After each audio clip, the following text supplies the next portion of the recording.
something we just published recently, and which is work in collaboration with the Technical University in Berlin, where we explore technology with which we think we can go to 20 gigahertz real-time neural network processors, and the core element here is a semiconductor laser.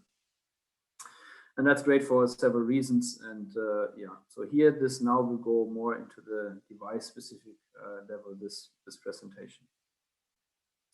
Okay, so this is essentially what I've showed before. We have this challenge which we need to address, where essentially all electronic solutions to neural network computing, essentially they walk along the similar line in terms of energy efficiency per watt.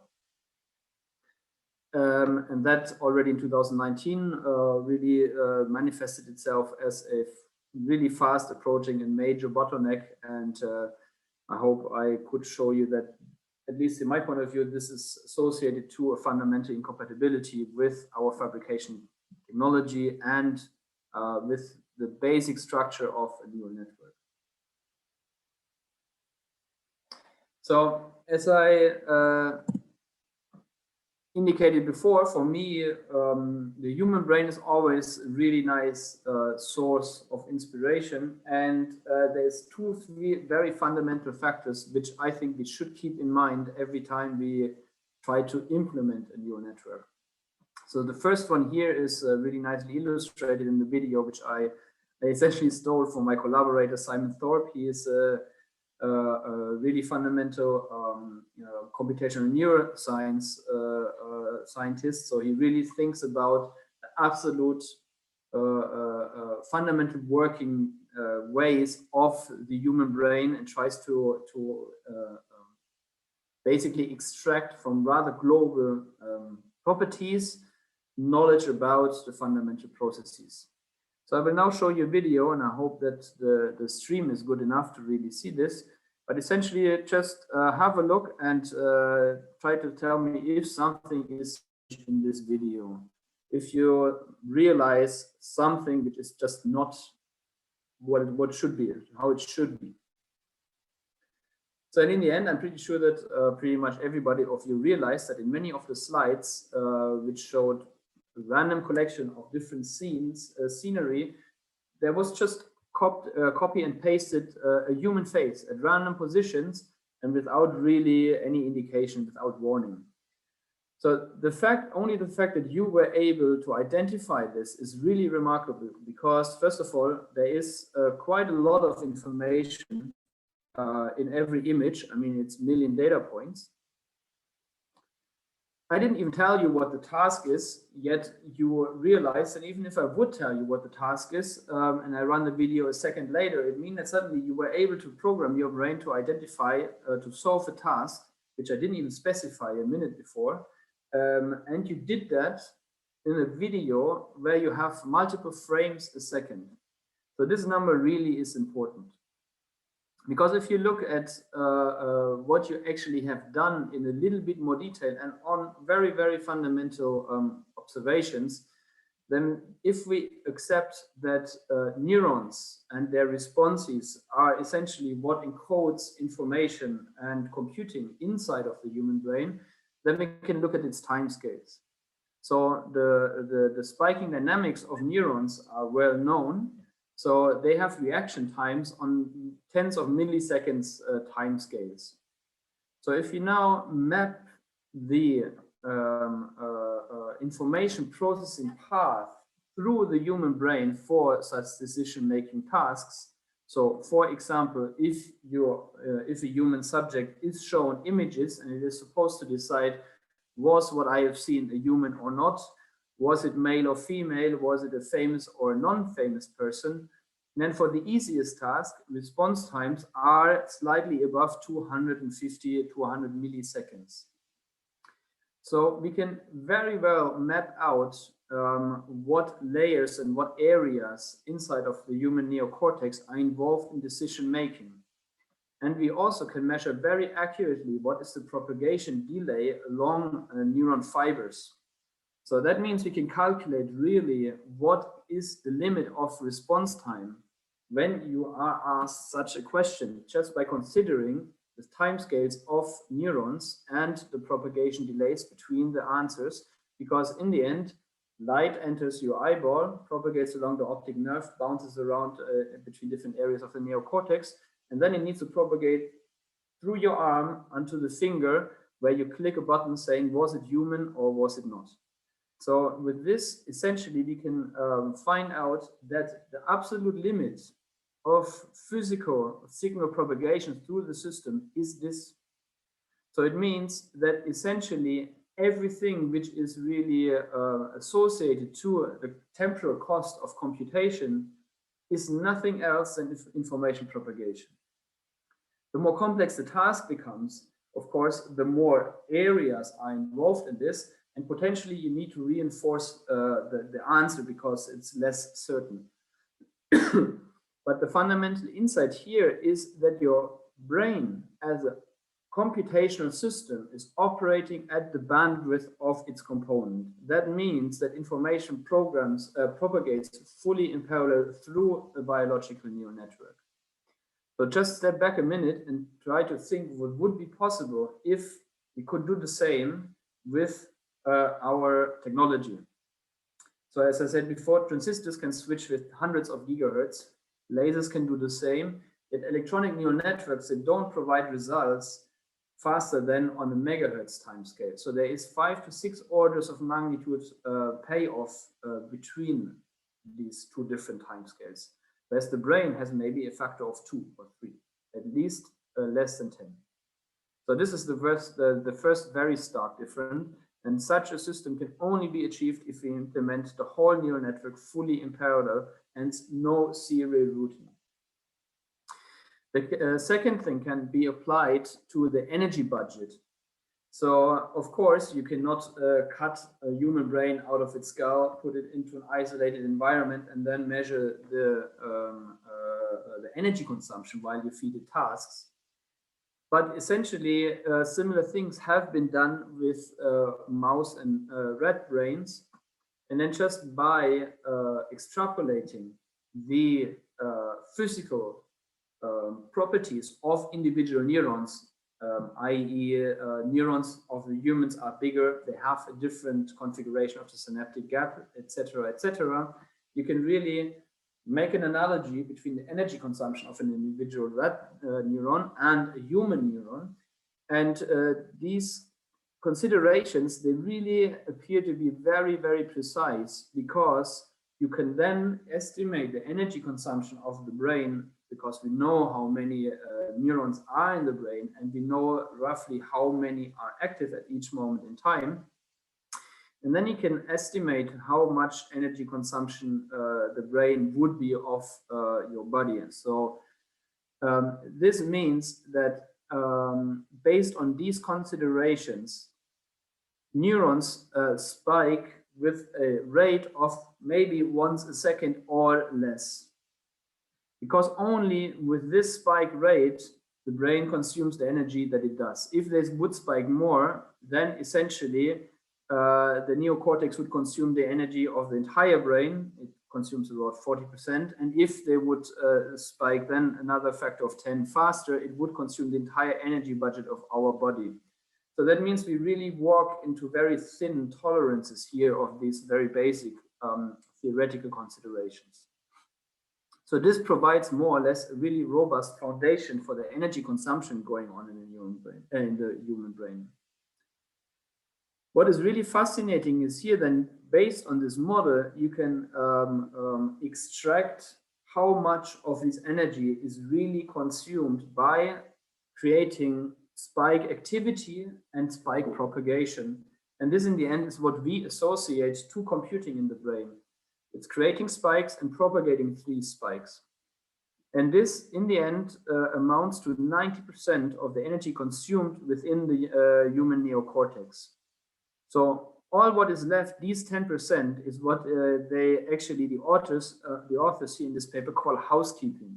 So that means, such trivial tasks of keeping the brain alive, keeping the body alive, regulating everything, and learning.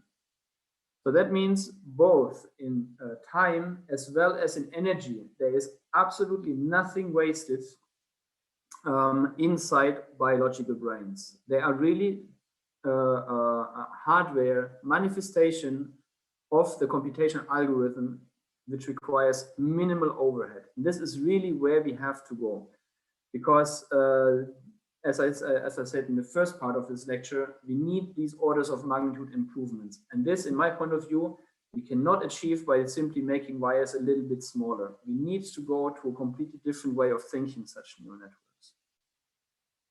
So the key for me here is that we need autonomous neural networks. We really need hardware, which is a neural network and nothing else.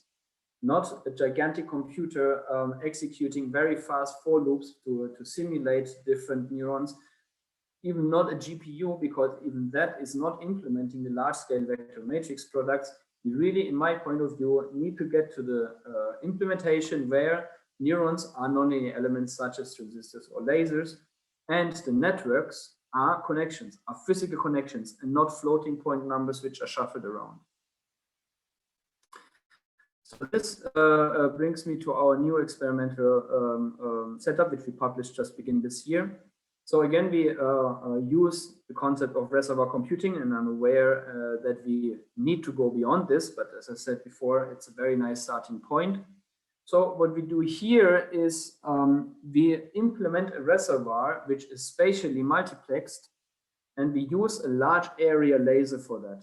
So I'm not sure how much background in semiconductor laser physics you have, but essentially if you make a laser which is significantly larger than the wavelength of its emission, so for semiconductor vertical cavity lasers, for example, this is simply a mirror, and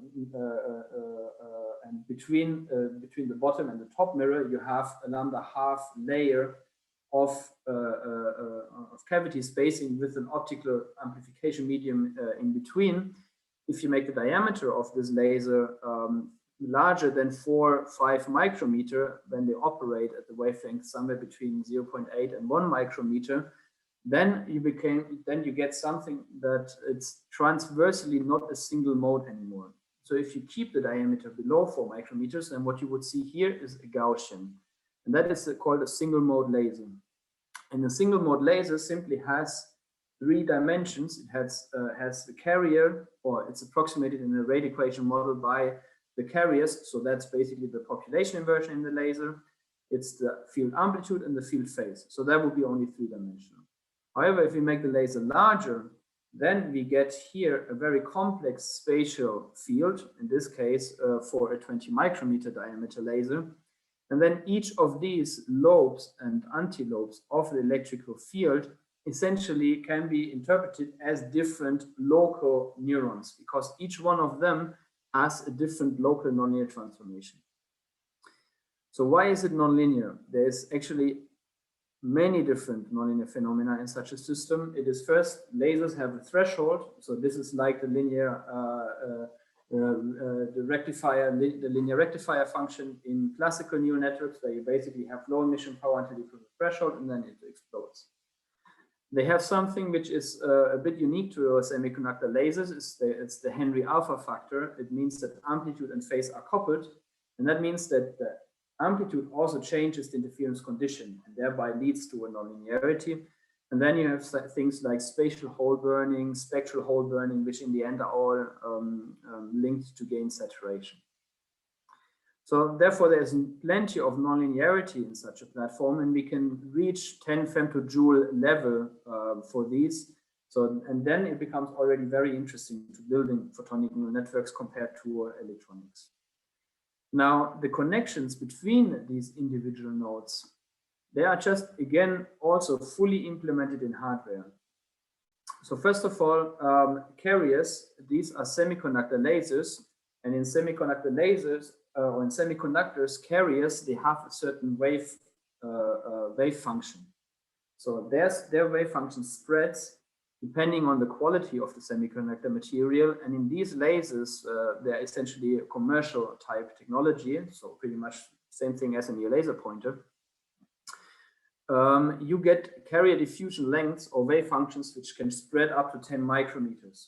So therefore, these carriers interact due to their charge, and this is essentially intercarrier scattering is one mechanism to implement these couplings. The other one is intracavity diffraction.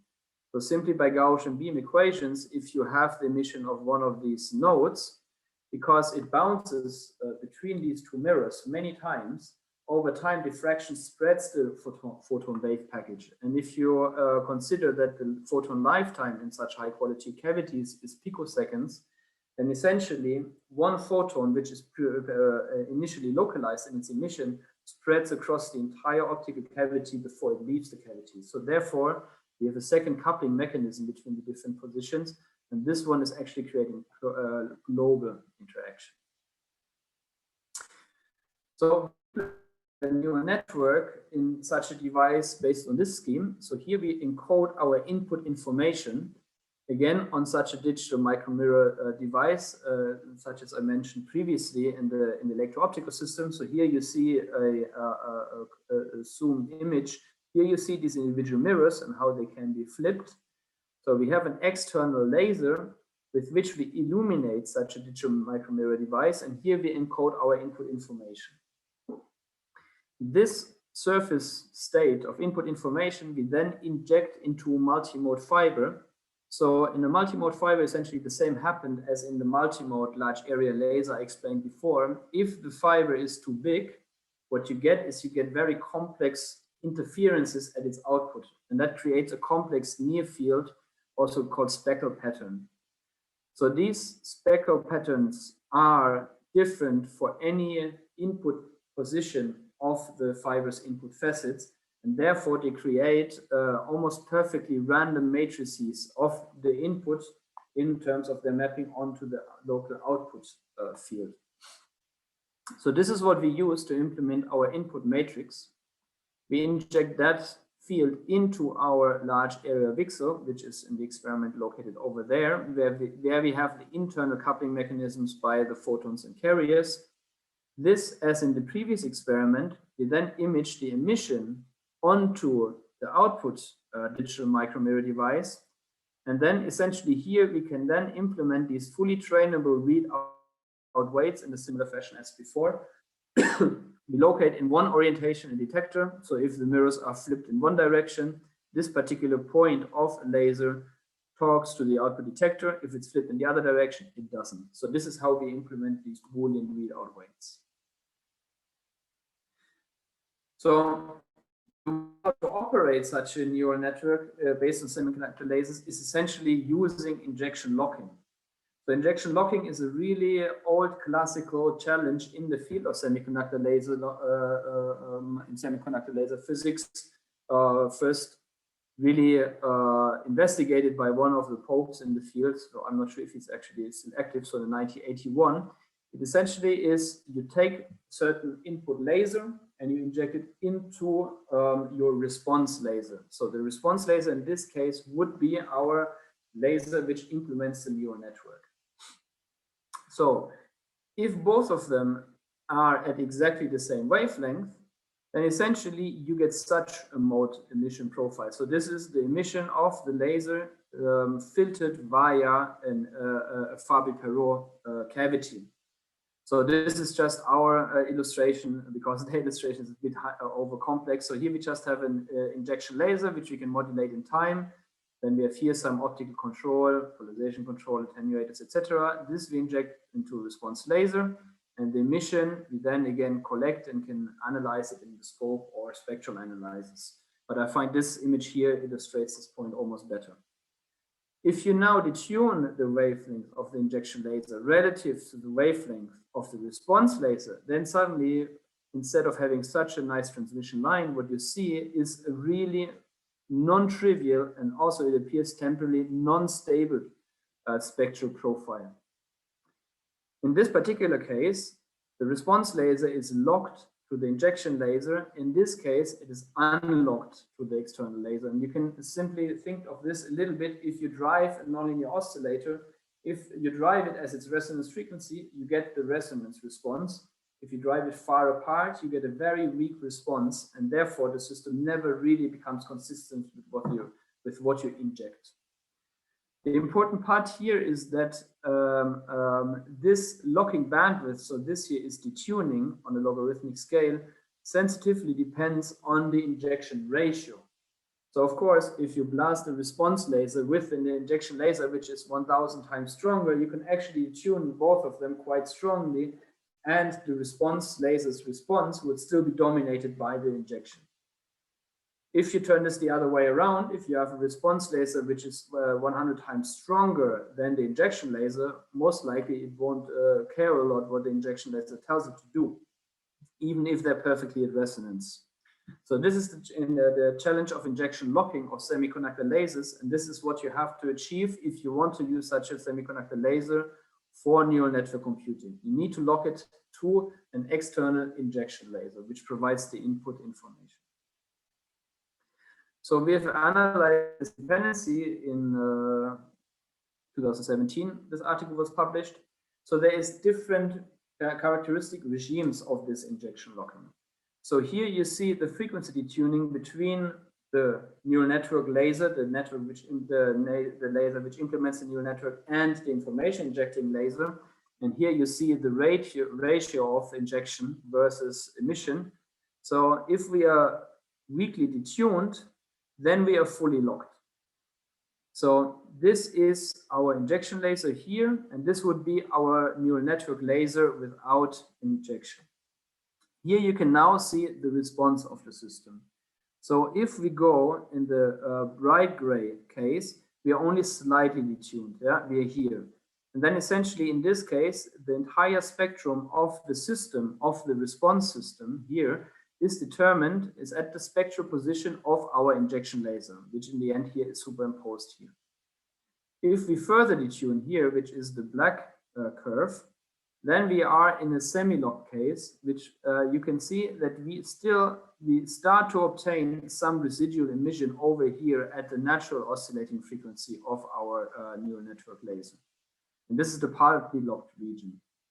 If we further detune, then essentially you can see that the previous emission of our neural network laser is almost again at exactly the same frequency as if we would not inject.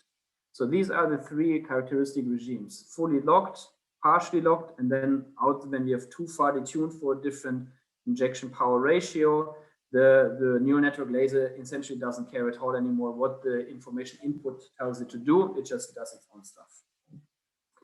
You can also see this in the temporal responses here, where we do persistency plots of a time sequence you can inject. And here you already see the fast time scales that we can modulate such a neural network with, that can create answers on the sub-nanosecond time scale. So here you see that essentially dark black color means that the response is very consistent. And this is related to what I told you before with these hyperparameters. If we now, for the same detuning, reduce the injection strength, we see, first of all, that the nonlinearity changes, which is very nice because it means the system is highly nonlinear. If you change one parameter, the response changes completely. But at the same time, in specific sections of this temporal response, we see that the consistency in our answer gets completely lost. It means that the system, every time we repeat the same input, provides us a very large variation of the output state. And as I said before, with this, you can't compute. If you program a computer by changing its weights, and every time you have a variation of 40% on the output, it is not really very useful as a computational system. And this is the consistency correlation, what I discussed before in the previous lecture. So these two are really strongly linked to this injection locking problem, this classical injection locking problem in semiconductor lasers.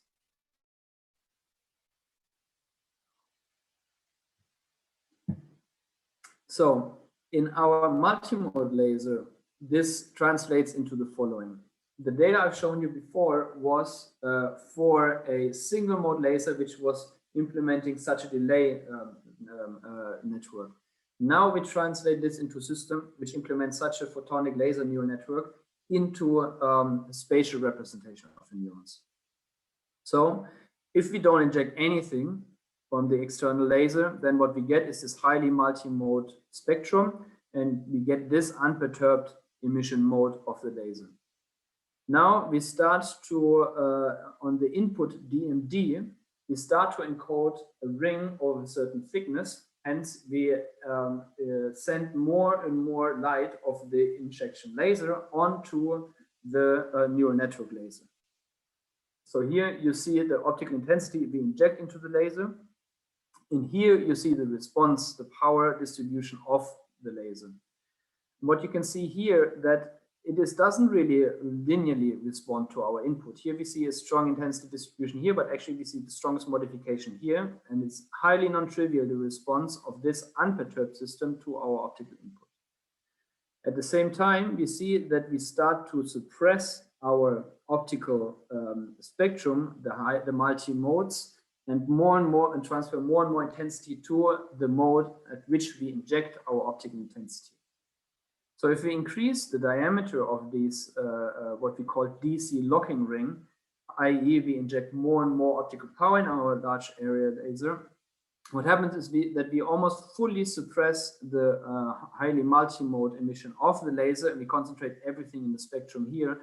And you can see that essentially transition from here to here, we almost completely suppress this interference pattern of the free running mode of the laser. This is exactly what we want to leverage. The laser responds highly nonlinearly in a spatial temporal fashion to what we inject. So here's the illustration how we use this, for example, to do 2-bit computing tasks. So this is very trivial, but this is serving as the proof of concept. So we keep now the DC lock ring identical in order to create this condition that the laser always responds the same way to input information, so that you don't have this gigantic blurring for some input configurations. So for this pattern, we have this kind of input. And then we use the area of the input spatial light modulator in the center, which is left out so far for this locking, to encode binary information, in this case for 2-bit. So this would be the digit 0, having this spatial response. This would be digit 1, providing this spatial response, digit 2, this, and digit 3, this. And you can directly see that this is a not linear response to our information. So this previous was rather small. So our collaborators from Berlin, they essentially sent us an array where we can choose the laser size, and we started with a rather small one in order to better understand what's going on. So here we just increase the diameter of this laser from 30 to 60 micrometers. And you can already see that this has a gigantic impact on the mode pattern. So previously you could see maybe 20 modes going around the circle of the multi-mode laser. Now, if you go to 60, you can see here how the number of modes actually explodes. So for the laser of around 20 micrometer, we had somewhere between 40 to 50 modes, i.e. neurons. For 60 micrometer, we already have 500, and already we determined also the orthogonality of this phase space, and it's actually not so far away. So it's a really very, very high dimensional system, and therefore promising neural network. The other really interesting part is that it operates only at 7 milliwatt emission. So this means if we now have optical injection powers which are comparable to this, we can actually operate a neural network with hundreds or thousands of nodes with less than 1 watt of power, and we can operate it then at tens of gigahertz speed. And this is really then, that gets us into the regime onto this energy or this power consumption versus computing performance plot, which is orders of magnitude outside of the range of electronics. So this is how the spectrum and the spatial distribution changes when you switch laser on. So in lasers, you always have this kind of switch on behavior. Below the threshold, you have spontaneous emission, and this happens here. You see you have hardly any interference pattern. At the threshold, we see how these interferences start to be present in the mode, and here we are clearly above threshold, and you can see also how these highly modes are really now much more pronounced. We then went on and did this injection locking characterization, just as what I showed to you before for the single mode laser. We did now for the multi-mode laser. So here you see the spectrum of the large area VCSEL or very low injection power, and you see hardly any interaction between the injection laser and the large area VCSEL as we change the wavelength of the injection laser. Now we increase the injection power of the laser, and you see before I said I think it was 6.8, yeah, so 7 milliwatts of emission, and we go basically from 0.1 until 7 milliwatts of emission, and you see then as we hit this previously non-really lasing yet still very pronounced low energy mode of the laser, you see how the entire emission starts to continuously shift away from all of these higher order modes almost completely to the mode which we inject over here. So this is exactly now the injection locking dependency of our multimode laser, and this is the position where we create these coherent spatial temporal structures in the laser's near field emission. So this is how we train the system. I mentioned it before already a little bit. So we do something compared to a gradient descent algorithm. If this is our loss function, so the performance evaluation of our system, and omega is the configuration space, so the weights, and what we want is we want to change, or we want to measure the local gradient and then move along the negative gradient side. So of course we have Boolean weights in our system because we switch mirrors from left to right, we don't have gradients. So we translated this instead of measuring the gradient and then multiplying it by basically a learning rate alpha. What we did is we decided to modify the number of mirrors we want to optimize in a similar function. So we just say the number of mirrors is essentially the ceiling, so rounding up, of the learning rate alpha times the learning error. Because for all of these problems, essentially the absolute performance is closely linked to the gradient. So as you go further down, the error reduces and so does the gradient. So we use this fact and change essentially our step size depending on the error and not on the gradient. So what you see here now in the next video is really something I recorded by my cell phone, because with this I can't cheat. So essentially what you will see is a figure popping up where on the y-axis you see the mean square error, and on the x-axis you see the learning epochs. So at each epoch we provide, I think it was 200 examples of the 2-bit input patterns to the laser, and then we optimize the readout weights in order to converge to the right digit identification. So this is essentially header recognition. You give it digital input and it's supposed to say this was a 0, a 1, a 2, or a 3.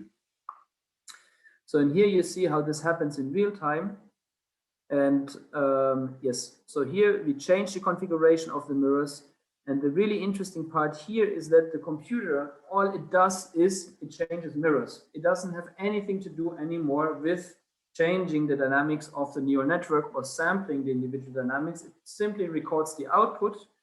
And depending if it got better or worse, it keeps a modification it randomly applied to the DMD pattern, or it goes back and applies another one. So this is a highly simplistic interference of the external computer. You can do this with a Raspberry Pi or even an Arduino. You just need to send random patterns, store 2 numbers. Did I get smaller or did I get a larger error? If so, I go back or I go forward. So it's a very simple operation. So therefore, the interference and the reliance on hardware outside of the neural network is completely minimized. It's everything which is implemented is fully neural network. The multimode fiber implements the input weights. The laser implements the nonlinear responses in the internal connection, and the output DMD implements the readout matrix.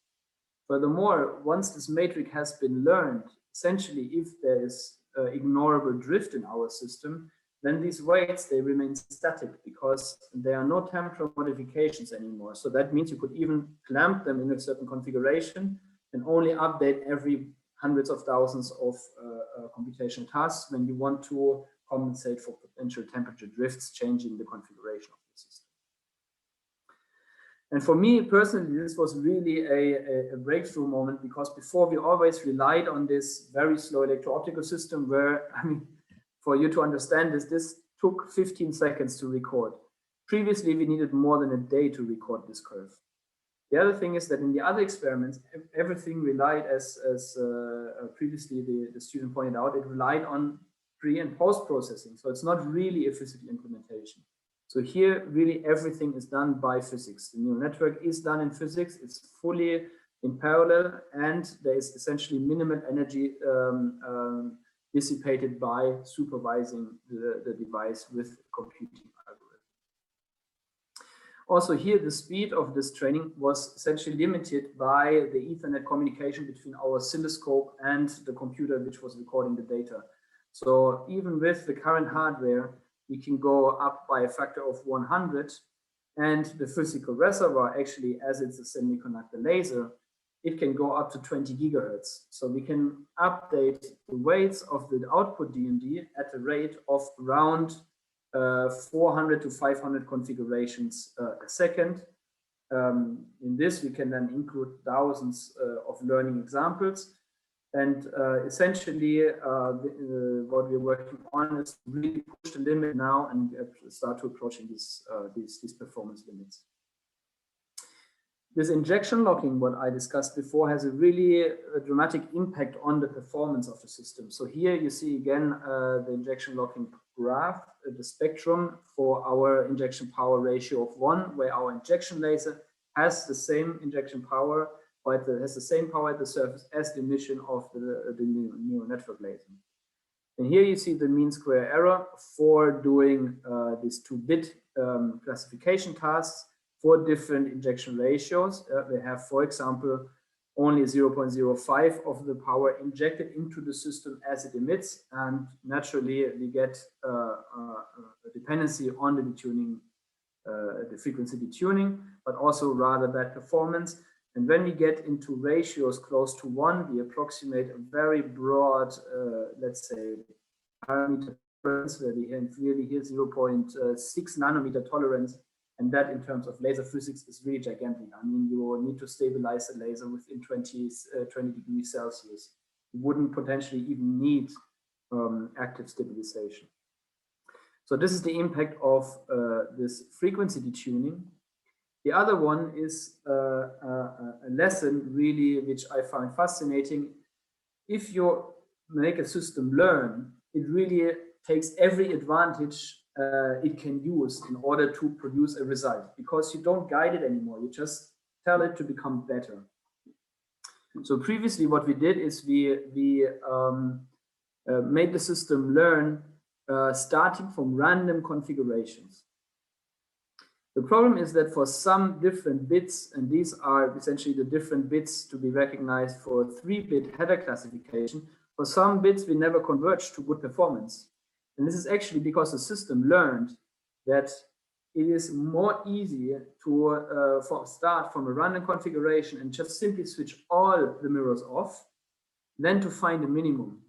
Because essentially, if you start randomly, you usually start with an error which is worse than if the entire device is switched off, because that is essentially a mean square error of 2. So that means this is what happened. For many of a few examples of the classes you wanted to identify, the learning algorithm essentially just said, okay, I don't quickly find a minimum, so I just switch everything off, and this is where we got completely stuck in.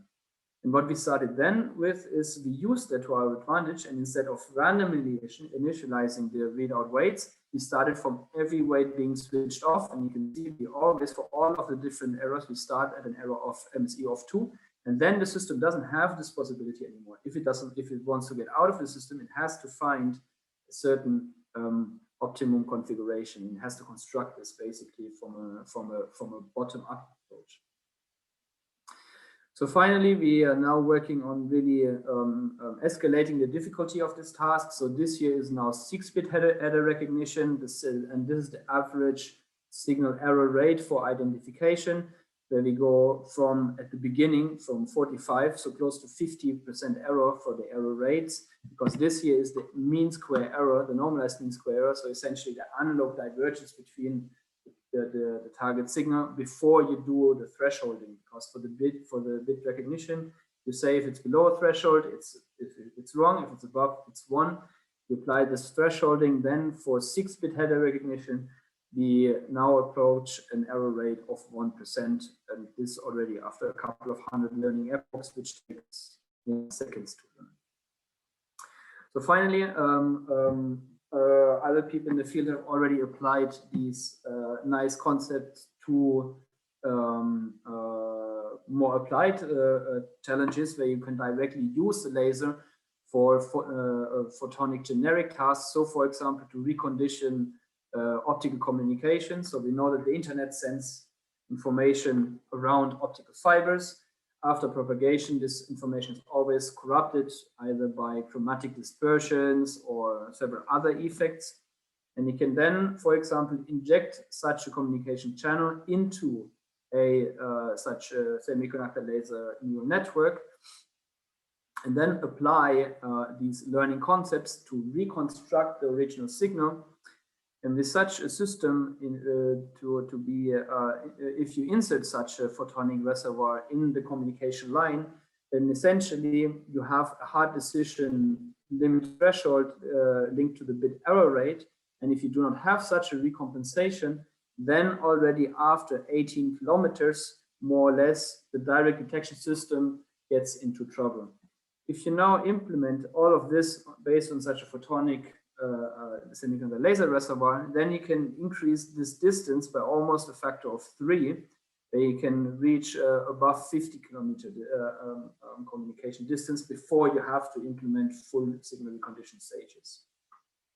So this is already a very nice and a very immediate application of this kind of computing concepts, whereas before what I showed you was mostly proof of concept. And this is it, and I'm on time, and I'm happy to answer any questions from your side.